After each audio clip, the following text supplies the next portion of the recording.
नमो नमः। आप सभी का स्वागत है सेठ श्री सूरजमल तापड़िया संस्कृत आचार्य महाविद्यालय के ज्ञान वैविध्य यूट्यूब चैनल पर। विद्यार्थियों, शास्त्रीय द्वितीय वर्ष के साहित्य द्वितीय पत्र का पाठ्यक्रम आपके समक्ष है। द्वितीय पत्र में मृच्छकटिकम नामक प्रकरण हम पढ़ रहे हैं। 10 रूपकों में प्रकरण एक रूपक का भाग है, भेद है, और उसमें हम पढ़ने जा रहे हैं मृच्छकटिकम। मृच्छकटिकम का प्रथमांक हम भाग 12 तक पढ़ चुके हैं। आज 13वें भाग में हम द्वितीयांक को प्रारंभ करने जा रहे हैं। तो द्वितीयांक से पहले मैं आपको बता दूं कि प्रथमांक में क्या कहानी रही। प्रथमांक में सूत्रधार नांदी पाठ के पश्चात दरिद्र चारुदत्त का वर्णन किया गया। विदूषक जिसका नाम मैत्रेय था, उनकी वार्तालाप हुई। उसी वार्तालाप के समक्ष दूसरी तरफ वसंत सेना का पीछा करते हुए शकार, चेट और विट उन्हें वसंत सेना को ढूंढते हुए चारुदत्त के घर के समीप पहुंच गए। वसंत सेना अंधकार का फायदा उठा करके चारुदत्त के घर में छिप गई और जो चारुदत्त की दासी रदनिका को वसंत सेना समझकर शकार पकड़ लेते हैं, लेकिन विदूषक उन्हें छुड़ा लेते हैं। वसंत सेना को चारुदत्त पहचान करके वसंत सेना अपने घर लौटने से पहले न्यास स्वरूप में अपने आभूषणों को उतार कर चारुदत्त के यहाँ धरोहर अर्थात न्यास के रूप में रख देती है और चारुदत्त अपने घर की ओर और वसंत सेना अपने घर की ओर चली जाती है। वहीं प्रथमांक खत्म हो जाता है। प्रथमांक का नाम जो है वो रखा गया अलंकार न्यास। न्यास शब्द का अभिप्राय है धरोहर, अलंकार अर्थात आभूषण। आभूषणों को धरोहर रूप में रखा चारुदत्त के घर में वसंत सेना ने, इसलिए प्रथमांक का नाम पड़ा अलंकार न्यास। आज हम द्वितीयांक जो है उसको पढ़ने जा रहे हैं। देखिए, द्वितीयांक में जो वसंत सेना है उसके घर का वर्णन किया। उसमें चेटी जो है वो वसंत सेना को कह रही है, मात्रा आर्या सकाशम संदेशेन प्रेषितास्मि तद्यावत् प्रविश्यताम आर्या सकाशम गच्छामि। ऐसा आर्या हृदयेन किमप्य लिखन्ति तिष्ठाति तद उपसर्पामि। माने वसंत सेना जो है उसके माने मात्रा आर्या सकाशम संदेशम प्रेषितोस्मि। आर्या जो है अर्थात वसंत सेना की माँ ने मुझे संदेश के साथ यहाँ पर प्रेषित किया है। कोई आर्या के लिए संदेश भेजा है अर्थात वसंत सेना के लिए संदेश भेजा है। तद्यावत् प्रविश्यताम आर्याम सकाशम गच्छामि। तो ठीक है, मैं आर्या के समीप जाती हूँ संदेश को लेकर के।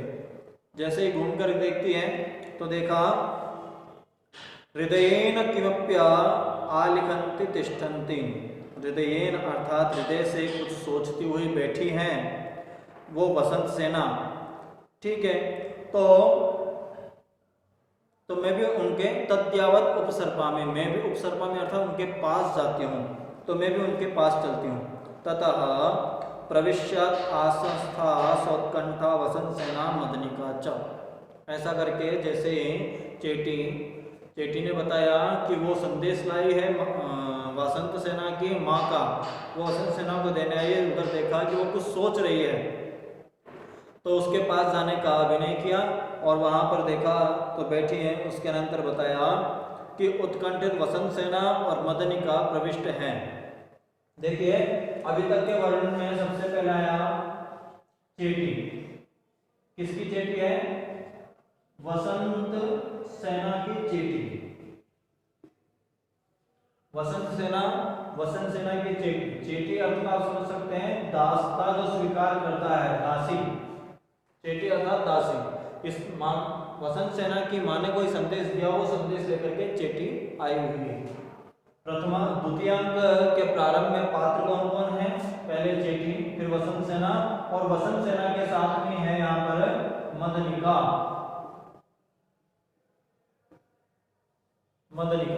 ये मदनिका कौन है? सेविका रूप में है, सेविका। किसकी सेविका? वसंत सेना की सेविका है ये मदनिका। तो चेटी क्या आते हैं? वसंत सेना कहती है चेटी ततस्ततः सखी। इसके पश्चात चेटी कह रही है आर्य न किमपि मंत्रयसि किम ततस्ततः, मैंने तो कुछ भी नहीं कहा और आप कह रही है इसके बाद क्या हुआ? क्योंकि चेटी तो भी आई है, उससे बात नहीं की, उससे पहले वो कह रही है सखी इसके बाद क्या हुआ? तो चेटी कह रही है आर्य न किमपि मंत्रयसि तत् किम ततस्ततः, मैंने कुछ कहा ही नहीं तो उसके पश्चात क्या? वसंत सेना किम मया भणितम, मैंने क्या कहा? चेटी ने कहा ततस्ततः इति, आपने कहा इसके बाद क्या हुआ? वसंत सेना सब्रूपेक्षम, आम आम एवं, हाँ हाँ तो ठीक ही कहा होगा, आगे बताओ। प्रथमा चेटी आर्य माता दिशते स्नाता भूत्वा देवतानां पूजां निर्वर्तयति। जो संदेश लेके आई चेटी वो पास में जाकर के कह रही है माँ ने कहा है, आपकी माँ जो है उन्होंने कहा है, माता की आज्ञा है कि स्नान करके देव पूजा संपादित करें। आप वसंत सेना आप स्नान करके देव पूजा जो भगवानों की पूजा आदि है वो कार्य को संपन्न करें। वसंत सेना कह रही चेटी विज्ञापय मातरम अद्य न स्नानस्यामि तद ब्राह्मणे एव पूजा निर्वर्तु इति। आज वसंत सेना कह रही सखी माता जी से कहो कि आज मैं स्नान नहीं करूंगी, इसलिए ब्राह्मण से पूजा करवा ले। आज मेरी इच्छा नहीं है, मैं ना करके स्नान, कोई ब्राह्मण को बुला लीजिए कि मैं स्नान करूंगी नहीं तो मैं पूजा भी नहीं कर पाऊंगी, इसलिए किसी ब्राह्मण को आहूत कर लीजिए उसके लिए। चेटी कहती है यद आज्ञापयति आर्या, जैसे आप आज्ञा दें। मदनिका आयम स्नेह पृच्छति न पुरोभागिता तत्किम निदम। आर्य स्नेहवश पूछती हूँ, दोष दृष्टि से नहीं, ये क्या बात है? मतलब मैं स्नेह से पूछ रही हूँ आपसे, ऐसा मत मानिए कि मैं कोई दोष है कि आप स्वयं पूजा नहीं करें, स्नान नहीं करें, इसके पीछे क्या कारण है? ऐसा पूछा मदनिका ने। वसंत सेना कह रही है मदनिके कीदृशी माम प्रेक्ष से, तुम मुझसे ऐसा क्यों पूछ रही हो, मुझे ऐसा क्यों देखती हो? मदनिके आर्या शून्य हृदयत्वमेव जानामि हृदयगतम कमप्य आर्यम अभिनिषते थी। आर्य की शून्य हृदयता जो है, आप जो शून्य हृदय से जानती हूँ कि हृदय स्तर में किसी प्रेमी का आर्या चाहती हैं, मुझे ऐसा प्रतीत होता है कि आप किसी से प्रेम करती हैं।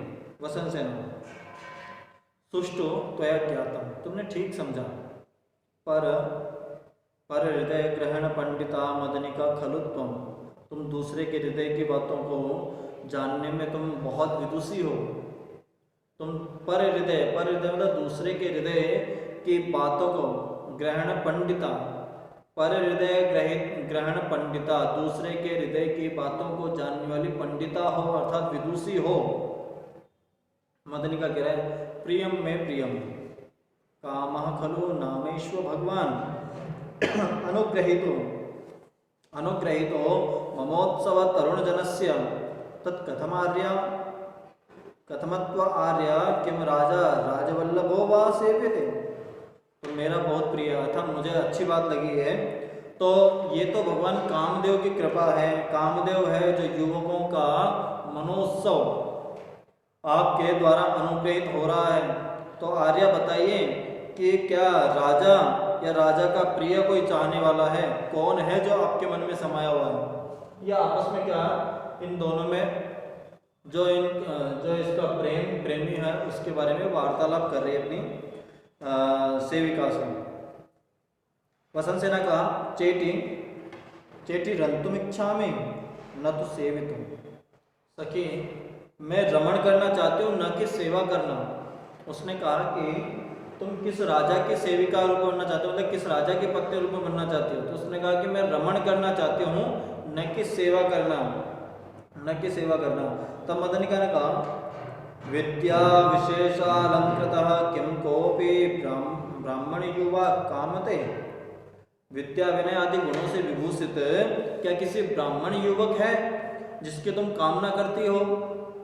वसंत सेना पूजनीयों में ब्राह्मण जना, ब्राह्मण जो है मेरे लिए पूजनीय है, उनके प्रति मैं ऐसा विचार नहीं कर सकती। फिर मदनिका ने पूछा, किम अनेक नगराभिजनित विभव वित्सारो वाणिज्य युवा व कामयते, तो कोई अनेक नगरों तक गमन करने वाला कोई व्यापारी हो, वाणिज्य कर्म करने वाला हो, अपने वैभव का विस्तार करने वाला कोई वणिक युवक की कामना करती हो। फिर वसंत सेना का चेटी, उपारूढ़ स्नेहमपि प्रयणीजनम परित्यज्य देशांतरगमनेन वाणिज्यन महद वियोगजम दुखम उत्पादयति। तो चेटी को कहा, नहीं जी ऐसा नहीं है, प्रेम उत्पन्न करके प्रेमी जन का त्याग कर दे, विदेश गमन करने लग जाए और वियोग उत्पन्न करा दे, ऐसे महान विरह को जनित करने वाले, दुख उत्पन्न करने वाले से मैं प्रेम नहीं कर सकती। फिर मदनिका ने फिर पुनः पूछा, आर्य न राजा न राजवल्लभ न ब्राह्मण न वणिक जन तद कम इदानीम सभर्तर्क्याया कामयते। आर्या, मैं आपसे पूछ रही हूँ और आपने बताया उस अनुसार न तो कोई राजा को प्रेम करते हैं, न राज का कोई वल्लभ, राज का कोई सैनिक मंत्री आदि, ना ही कोई ब्राह्मण, ना ही कोई वणिक जन। तद कम, तो फिर कौन है जिसे आप जिसकी आप स्वामिनी बनना चाहती हैं? तो वसंत सेना ने कहा, चेटी तुम मया सह कामदेवतान उद्यानम गतासी। तुम मेरे साथ सखी, तुम मेरे साथ कामदेव उद्यान में गई थी? उसने कहा, आर्य गतास में हाँ गई थी मैं तुम्हारे साथ। तथापि माम उदासीन एवं पृच्छासी, तो फिर तुम मुझसे अनजाने की तरह क्यों पूछ रही हो? जब तुम मेरे साथ कामदेव उद्यान में गई थी तो तुम्हें पता होना चाहिए कि मैं वहाँ किसके प्रेम में अनुरक्त हो गई। तो मदनिका कहते हैं, ज्ञातम किम स एव येन आर्या शरणागता अभ्युपन्ना। जान गई क्या वही जिसने आर्या को शरण देकर कृपा की थी? वसंत सेना पूछ रही भी उससे, किम नाम ध्येय खलु सह, क्या नाम वाला है वो? तो मदनिका बता रही है, सह खलु श्रेष्ठी चत्वरे प्रतिवसति, वह सेठों के चौराहे पर रहते हैं, वही ना? वसंत सेना, अयि नामास्य पृष्ठासी, मैंने उसका घर ठिकाना नहीं पूछा, मैंने उसका नाम पूछा, उसका नाम बताओ। तब मदनिका कहती है, सखलु आर्य ग्रहित नाम ध्येय आर्य चारुदत्तो नाम। आर्य, यह वह स्वनाम धन्य जिन्होंने अपने नाम को धन्य किया है, ये वो व्यक्ति हैं चारुदत्त, ऐसा उसने नाम बताया। तरी वसंत सेना, उसके बाद वसंत सेना सहर्षम अर्थात हर्ष के साथ खुश होकर के, साधु मदनी के साधु सुष्ठु तो है ज्ञातम। मदनी कहा, तुमने एकदम ठीक कहा। फिर मदनी कहा, कह रही है, एवं तावत प्रकाशम, प्रकाशम मतलब सामने उसको कह रही है, आर्य दरिद्र खलु स श्रूयते। आर्य, मैंने सुना है कि वो तो दरिद्र हो चुका है, जिस चारुदत्त को तुम यहाँ प्रेम करती हो। देखिए यहाँ पर हमने पहले भी बात की थी कि वसंत सेना किसको प्रेम करती है? चारुदत्त को। अब ये मदनिका के द्वारा उसने नाम यहाँ पर चारुदत्त का निकलवाया कि किसको प्रेम करती है। मदनिका ने भी कहा कि आप काम उद्यान में गए थे तो वहाँ किस पे अनुरक्त थे? चारुदत्त पर। तो अब वो चारुदत्त की बात चल रही है यहाँ पर इनके बीच में कि वो तो मैंने सुना है कि वो दरिद्र हो चुका है। कौन? चारुदत्त जो है दरिद्र हो चुका है। वसंत सेना कहते हैं, अतएव काम्यते दरिद्र पुरुष संक्रांत मना खलु गणिका लोके अवंचनीय भवति। इसलिए ही तो मैंने चाहा कि वो दरिद्र हो गए, इसलिए तो निर्धन मनुष्य में मन लगाए स्नेह करने वाली वेश्या निसंदेह लोक में अनिंदनीय होती है। देखिए बहुत बड़ी बात कही इसने, गणिका। गणिका शब्द यहाँ पर लिया गया। गणिका अर्थात जो देह व्यापार करे धन के बदले, जिसको हिंदी में हम लोग वेश्या नाम से जानते हैं। लेकिन वो गणिका है तो गणिका किसी से प्रेम करेगी? धन के लोभ में। धन के लोभ मिलेगा, ठीक है। लेकिन इसके पास तो धन है ही नहीं, फिर भी गणिका इससे अगर प्रेम करती है तो यहाँ क्या होगा, धन लोभ में करने वाले की निंदा होगी। लेकिन बिना धन के लोभ में करती है, इसके पास धन भी नहीं है, फिर भी इससे अगर गणिका प्रेम कर रही है तो यहाँ क्या होगा, वो अनिंदनीय है, क्योंकि निंदा कब होगी, जो धन लोभ में करती है। लेकिन यहाँ वो गणिका होते हुए भी, गणिका धन लोभ में प्रेम करती है लेकिन धन का लोभ ना होते हुए भी प्रेम कर रही है, तो वो क्या हो जाएगा, अनिंदनीय। इसलिए उसने कहा इसीलिए तो मैंने इसको चाहा है, क्योंकि अगर धन के लोभ से चाहते तो लोग मेरी निंदा कर सकते थे, लेकिन जब मैं धन नहीं है उसके पास फिर भी उससे प्रेम करती, तो मेरा प्रेम जो है सात्विक प्रेम है उसके लिए, न कि धन रूपी प्रेम है। तो मदनिका कहती, आर्ये किम हीन कुसुमं सहकार पादपम मधुकर्यः पुनः सेवन्ते। आर्य, क्या बोर रहित आम वृक्ष का मधुकुरियाएं सेवन करती हैं? तो उसने यहाँ पर एक प्रकार की उक्ति स्वरूप में कहा कि बोर रहित आम वृक्ष का, जो आम वृक्ष है उसकी जो मधुकरिकाएं हैं उनका क्या कोई सेवन करेगा? तो वसंत सेना ने कहा, अतएव ता मधुकर्या उच्यन्ते, उनका सेवन किया जाएगा, इसलिए तो उनका कहा मधुकरी कहा। जो आम वृक्ष पर आम के वृक्ष लगे फल लगा हुआ है उसको ना छोड़ करके, उसको छोड़ करके कोई अगर मधुकरी है तो इसीलिए तो उसका नाम रखा गया मधुकरी। मदनिका कहती है, आर्ये यदि स मनीषी तत् कथम किमर्थम इदानीं सहसा नाभिसार्यते। आर्य, यदि वह अभिसिप्त है, प्रेमी है, तो क्यों नहीं इसी समय तुरंत अभिसार करती है? चारुदत्त अगर तुम्हारा प्रेमी है तो तुम्हें उससे प्रेम व्यवहार करना चाहिए, उसे बताना चाहिए। वसंत सेना कह रही है, चेटी सहसा भी सार्यमाणः प्रत्युपकार दुर्लभतया मातावत जनो दुर्लभ दर्शन पुनर्भविष्यति। सखी, सहसा संगम के कारण करने से प्रत्युपकार करने में असमर्थ होने के कारण ऐसा न हो कि फिर इस जन अर्थात चारुदत्त का दर्शन दुर्लभ हो जाएगा।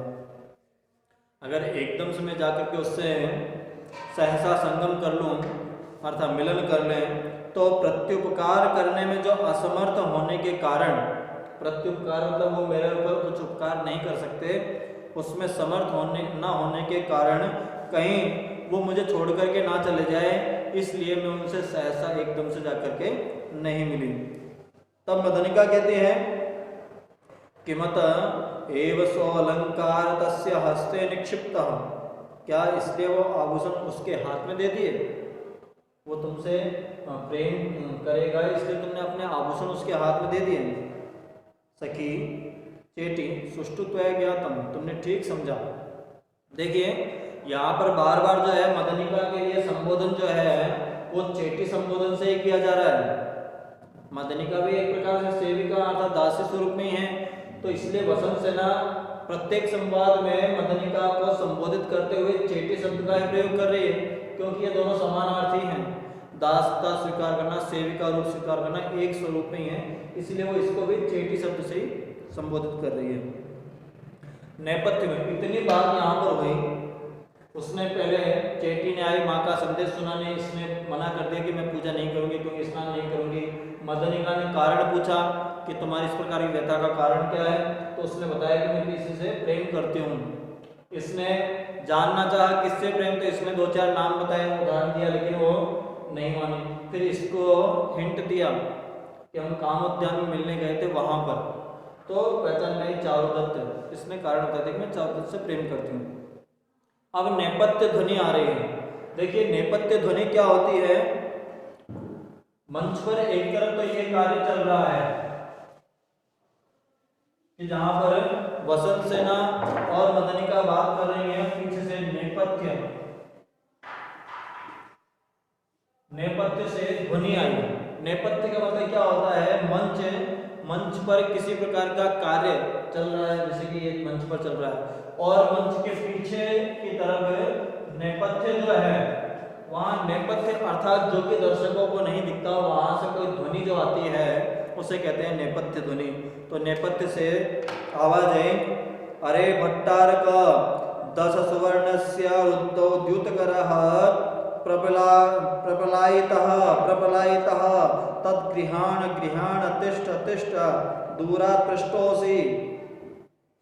अब हुआ क्या, अरे स्वामी 10 स्वर्ण मोहरों का जो धारक था, धारक रोका हुआ जो जुआरी भाग गया है, इसलिए भागो, उसे पकड़ो, उसे दूर तक मत निकलने देना। इस प्रकार का वार्तालाप हो रहा है। अब क्या है कि इस घटना को तोड़ने के लिए ये जो वार्तालाप चल रहा था, इस वार्तालाप से ध्यान हटाने के लिए दर्शकों के लिए यहाँ पर दूसरे विषय को जोड़ा गया। उसको जोड़ने के लिए अगर सीधा ही वो आ जाता तो लोगों का ध्यान नहीं जाता, इसलिए नेपथ्य ध्वनि के द्वारा पहले उसे उस बात से अलग कराया गया। अब जुआरी के रूप में था संवाहक, जो जुआ खेल रहा था, वो वहां से भाग गए अपनी जान बचा करके। जब पैसे नहीं चुका पाया तो वहां से जान बचा करके भाग गए। तो उसका यहाँ पर वर्णन है, संवाहक कष्ट एव द्युतकर भाव। आश्चर्य है, जुआरीपन भी बड़ा कष्टदायक होता है। जुआ खेलना जो है उसके लिए कह रहा है कि बड़ा कष्टदायक होता है ये जुआ खेलना। तो अब यहाँ नेपथ्य से आने के बाद, ये नेपथ्य वाला प्रकरण पूरा हुआ, इसके बाद उस पर आया संवाहक।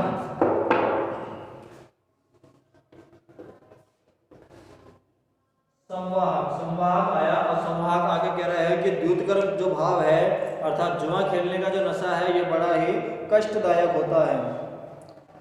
नवबंधन मुक्तेव गर्दभ्या या ताड़ितोस्मि गर्दभ्या अंगराज मुक्तेव वा शंकया घटोत्कच इव घातितोस्मि शक्त्याम। वो कह रहा है कि पीड़ा है, कष्ट है, नवीन बंधन से स्वतंत्र हुई जो गधी है उसके तुल्य कोड़ी के आहत हुआ हूं मैं। जिस प्रकार से कर्ण के द्वारा छोड़ी गई जो शक्ति है उससे भीमपुत्र जैसे आहत हुआ है घटोत्कच, वैसे ही मैं इस द्युतकर अर्थात इस जुए से पीड़ा को प्राप्त करता हुआ या जिस उसे तुल्य मैं भी यहाँ परेशान किया हुआ हूँ। किसके द्वारा? उस द्युत कीड़ा के द्वारा।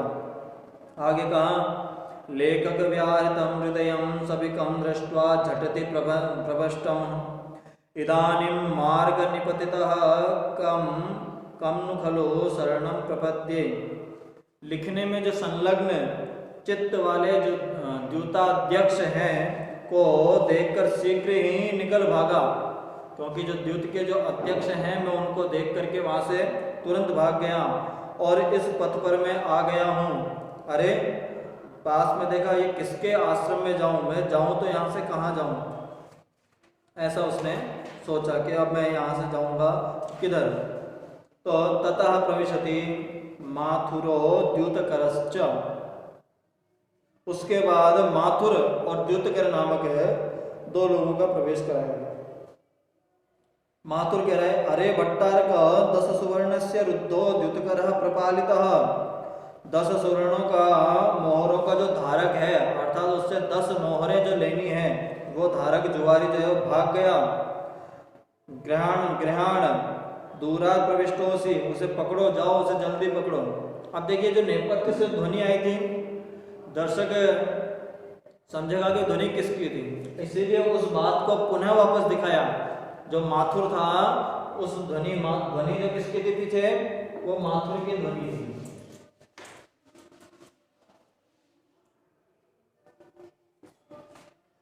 माथुर और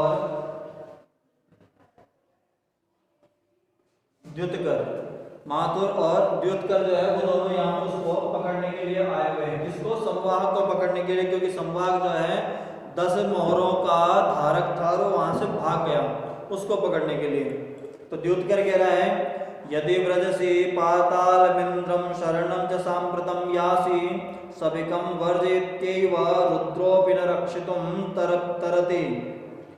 अगर यदि पाताल में जाते हो अथवा इंद्र की शरण में जाते हो, सभिक को छोड़कर शंकर भी रक्षा करने के लिए समर्थ नहीं है।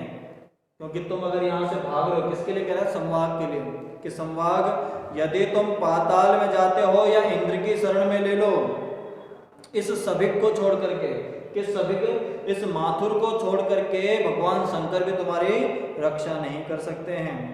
माथुर कहता है, कुत्र कुत्र सुसभिक विप्रलंबक पलायसे रे भयपेरि विष्टांग पदे पदे सम विश्वंस खलु अनुकूलम यशोति कृष्णम कुर्वन। कि ये कहाँ भाग रहा है, इसको पकड़ो। रे श्रेष्ठ सभिक के वंचक, ठगने वाले तथा डर के मारे प्रकंपित अंगों वाले, ये सब संबोधित इस संवाहक के लिए। वंश एवं कीर्ति को अत्यंत मलिन करने वाले, पग पग पे ऊंचे नीचे लड़खड़ाते हुए तुम कहाँ भागे जा रहे हो? अर्थात संवाहक आगे भाग रहा है, ये दोनों उसको पकड़ते हुए पीछे भाग रहे हैं। उसको कह रहे हैं कि तू अपने कुल को क्यों कलंकित कर रहा है? इस प्रकार से भागना जो है गलत है, मत भाग, ऐसा करके रोकने का प्रयास कर रहे हैं। इतने में द्युतकर कह रहा है, ऐसा व्रजति इदम प्रनष्टा पदवी। देखो ये जा रहा है क्योंकि ये उसके पैरों के निशान मुझे दिख रहे हैं। माथुर कह रहा है, अवलोक्य सवितर्कम, अवलोक्य उन्होंने देख करके, अरे विप्रतितो पादो प्रतिमा शून्यम देवकुलम विचिन्त्य, सोच करके, धूर्तो द्युतकरो विप्रतिपादाभ्यम देवकुलम प्रविष्ट। देख करके तर्कपूर्वक कहता है, अरे उल्टे पैर हैं तो, मूर्ति रहित देव मंदिर, यहाँ पर ऐसा मंदिर दिख रहा है जहाँ पर कोई मूर्ति नहीं है। फिर उसने कहा द्युत पुजारी से, उल्टे पैरों से देव मंदिर में घुस गया है। ऐसा उसने सोच करके कि देखा वो कहाँ घुस गया है, बोले उल्टे पैर चल करके वो मंदिर में घुसा हुआ है। द्युतकर तो अनुसरावह, तो हमें उसका अनुसरण करना चाहिए, उसके पीछे जाना चाहिए। माथुर एवं बहुतु, ठीक है चलिए। दोनों देव मंदिर में प्रवेश करने का अभिनय करते हैं और देख करके परस्पर संकेत कर मतलब अब सुनना ले, इसलिए इशारों में बात करके, कथम काष्ठमयी प्रतिमा, क्या ये काठ अर्थात लकड़ी की प्रतिमा है? माथुर कह रहा, अरे न खलु शैल प्रतिमा, ये पत्थर की मूर्ति है। एवं भवतु यही द्यूतेन क्रीड़ावह, तो हम ठीक है उस जुआरी से यहीं खेलते हैं। तो संवाहक, अरे जुआ के इच्छा से उत्पन्न होने वाले भावों को विविध प्रकार से रोक करके अपने आप ही कहता है, कत्ता शब्दो निर्णारणकस्य हरति हृदयं मनुष्यस्य ढक्का शब्द इव नराधिपस्य प्रभृष्ट राजस्य।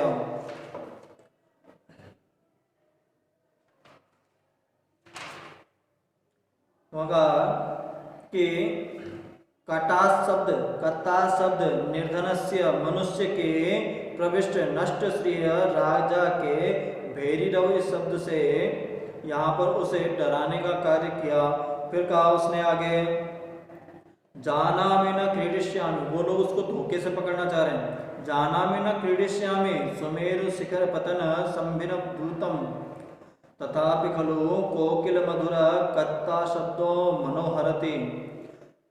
जुए को सुमेरुगिरी के वृंग से गिरने के समान समझता हूँ, नहीं खेलूंगा, फिर भी कोयल की कूक के तुल्य मीठी कौड़ी की ध्वनि हृदय को हर रही है। कौड़ी अर्थात जिनसे जो पासों के द्वारा खेला जाता है, जो द्युतकर है और माथुर है, वो दोनों वहीं पर उसे खेलना चालू कर दिया। अगर ये जुआरी है पक्का तो खेलता देख करके ये वहां पर आ जाएगा, ऐसा मान करके।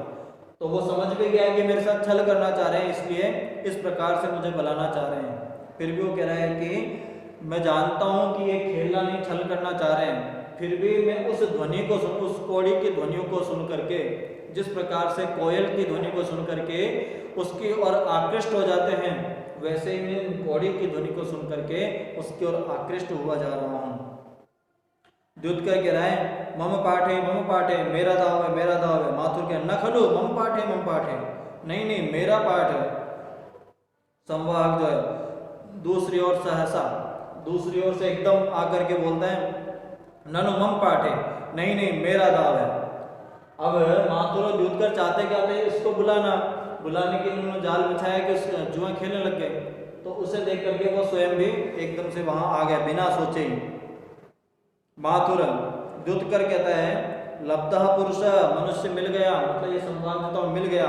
माथुर कह रहा गृहीत्वा, अरे लुप्त दंडकः गृहीतोस्मि प्रयच्छ तद 10 स्वर्णकम, अब तो पकड़ा गया, लाओ सोने की मुद्राएं जो 10 मुद्राएं हैं वो दो। संवाद कहता है अद्य दास्यामि, आज दे दूंगा मैं। माथुर कह रहा है अधुना प्रयच्छ, अभी दे दो। संवाद कहता है दास्यामि प्रसादम कुरु, छोड़, मुझे छोड़ दो, मैं दे दूंगा। फिर माथुर कहता है अरे ननु सांप्रतम प्रयच्छ, इसी समय दो। संवाद सिर पतति, सिर चक्कर खा रहा है, पृथ्वी पर गिर पड़ता है। जो संवाहक है वो गिरने का ढोंग करके वहां गिर गया। दोनों विविध प्रकार से उसको पीटते हैं और फिर भी वो उठता नहीं है। तो इस प्रकार से संवाहक जो है वो इनके हाथों पकड़ा गया। आगे इसके बाद क्या होगा उसे हम अगले भाग में पढ़ेंगे। आज के लिए इतना ही, धन्यवाद।